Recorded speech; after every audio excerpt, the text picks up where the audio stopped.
The Legend of Zelda: Breath of the Wild is my favorite video game of all time. Not just because of its innovative gameplay and game design principles that forever altered the video game industry as a whole, but ultimately because it taught me that it was okay to struggle and suffer. I picked up Breath of the Wild for the first time during the summer of 2019, after I graduated from high school. I bought it along with a Nintendo Switch in preparation for a family vacation, wherein I was going to be spending a lot of time on an airplane. I did just that. Nearly every second I was on an airplane for that vacation, I was playing Breath of the Wild. Not much after that vacation, though. Fast forward a few months, and I've moved into my first apartment with my high school best friend, and I'm in my first semester of college. I've never been one to understand math easily, and go figure, I'm not only in pre-calculus but also economics. I have to study 3 hours a day just to be able to scrape by in my classes. In addition, I missed my family, had trouble making friends, and the one friend I did come to college with, well, needless to say, listen to the advice of others and don't live with your best friend. After my long study sessions, I'd find myself feeling defeated. I knew my peers weren't having the same struggles as me, and this was stuff I know a lot of them remember from high school. I didn't, though. I started playing Breath of the Wild again after months of having not played it, and it somehow made me feel validated. I remember growing up playing Zelda games and losing interest because I couldn't solve the puzzles, and there I was working through them and solving them. Granted, I still didn't know how to do matrices on a graphing calculator, but I did know how to use the game's mechanics to solve Breath of the Wild's various dungeons that would have led a 10-year-old me to drop the controller out of frustration. Fast forward even further, and here I am now. Still not being the best at math, but with a newfound intrigue in the powers that video games have in the personal narratives of those struggling with various problems. I set out to learn, document, and analyze the personal narratives of various YouTubers, specifically in regard to how different video games help them, like how Breath of the Wild helped me. I wanted to know, what were the circumstances of their life before playing the video game discussed in their video? How did their chosen video game help them cope with major life changes? How did their chosen video game aid in coping with depression? And ultimately, how is placemaking and place belonging affected by virtual journeys and experiences? To answer questions of this kind, pertaining to difference and significance, we need a theory that deals with meaning in all its appearances, in all social occurrences, and in all cultural sites. And that theory is social semiotics. Social semiotics describes the notion that sense and meaning-making related to symbols is a social process. Jewett et al. Discussed the previous usages of social semiotics, saying it was used to analyze textual artifacts, i.e. textbooks, objects, models, etc., and the use of gesture, gaze, and body position, as well as posture in classroom interactions. The potential to produce an encompassing social semiotic account of both artifacts and interaction is particularly powerful for gaining insight into meaning-making processes and literacy practices. Meaning-making, I believe, is in large part informed by internalized factors such as stress, trauma, and duress management. Video games are symbols. Their meaning is relative to the individuals that consume a given video game. The more enjoyment a player feels, the more time they will spend playing that given game. To present my findings, I will be using a multimodal presentational method, as it is the normal state of human communication, and in the case of video games, I believe it is fitting and poetic to let video game footage do a majority of the presentational visual legwork for this project. I hope it will show the great emotional capacity the genre carries for not only me, but millions of people across the globe.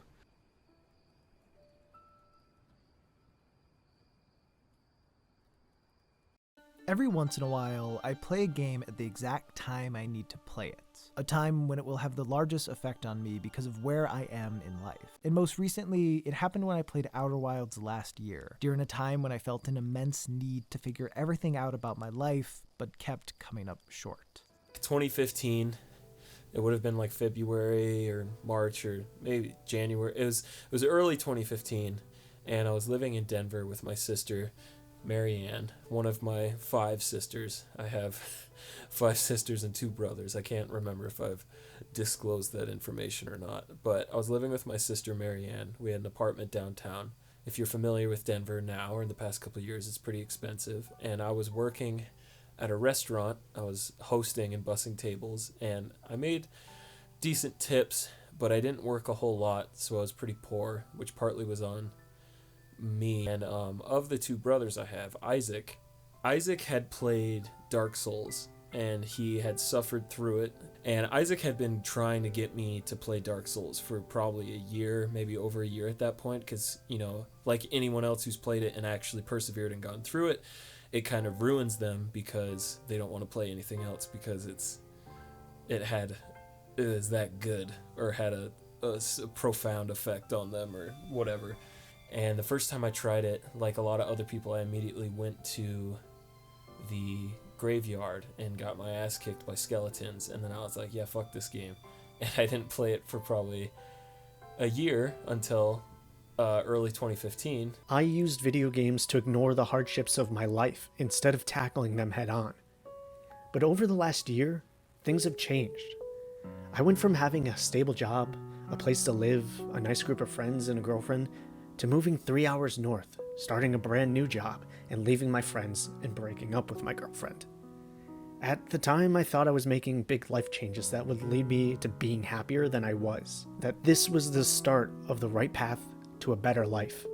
I was wrong. And I know this may sound cheesy, but I've never felt more lost and alone than I did in this new town. Every day I found it a little bit harder to wake up. I didn't know anybody, and I found it harder to make friends now that I'm older. My new job wasn't everything I hoped it to be. My dating and social life were practically non-existent. And all of this, it fueled my depression further than it already was. I felt like I was spiraling back into this endless pit of despair that I haven't felt like I've been in since I was a teenager in high school.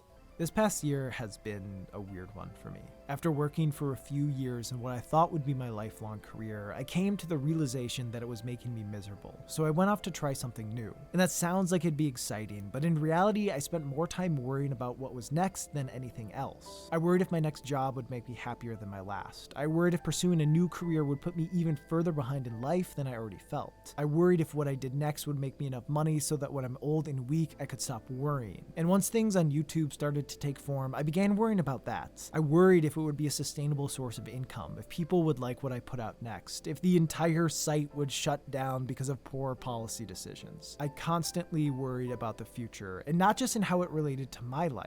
I worried about all the problems we are facing today and how they aren't being addressed quickly enough. I worried about what the world might look like in 10 years. I worried about what the world might look like in 30 years. I worried if there might not be a world in 50 years. I worried as they were gathering. The testimonials just shown as part of this autoethnographic, qualitative multimodal study were selected because of their willingness to share the intimate details of a difficult chapter in their lives. Though the segments were just a few minutes, their testimonials covered months' worth of time that were full of depressive episodes and a desire for things to improve. Fortunately, they did get better. And then, during 2019 Nintendo's E3 Direct, we got a glimpse of the first bit of gameplay for Animal Crossing New Horizons. And so as the months dragged on and my depression got worse and more we got to see of Animal Crossing New Horizons, the idea of getting the game actually became more and more appealing. So on February 21st, 2020, I made the decision to make a dive into playing my first Animal Crossing games on the Nintendo 3DS. I wanted to give it a try before I bought into Animal Crossing New Horizons, just in case I didn't like it. For the next month, that's what I did every single day. For 28 days, I played Animal Crossing New Leaf, all the way up until New Horizons came out, which I've put time into every day since release. I didn't have any direction, and all my friends that I had were in college, and I was barely making any money, and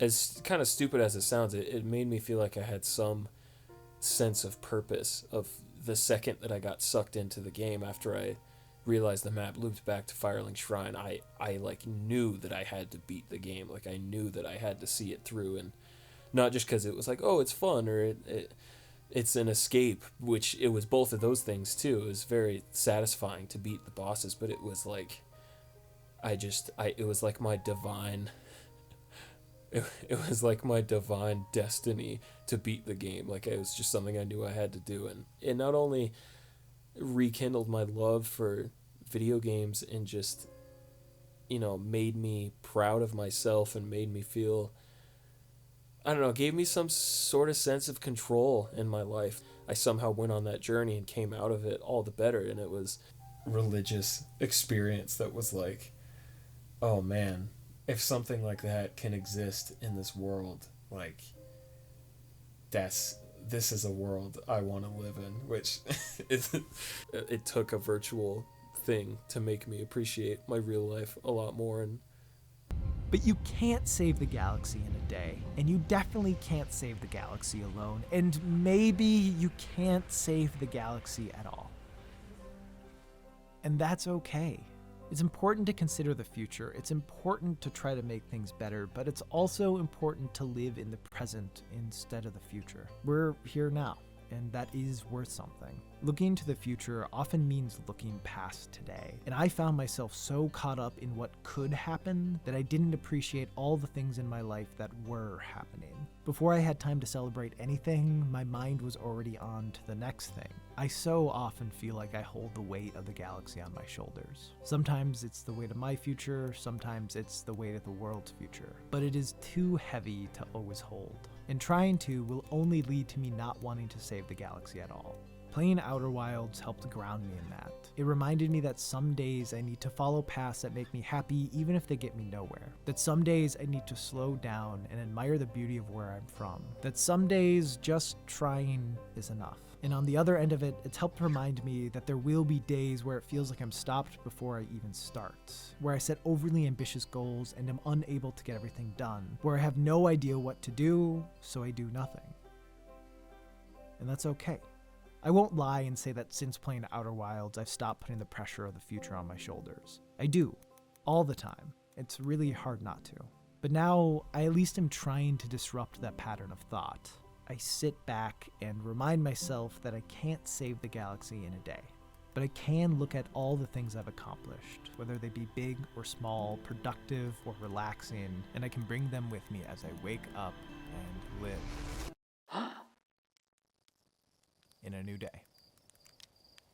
It provided me with enough to remind myself of who I was and who I eventually want to be.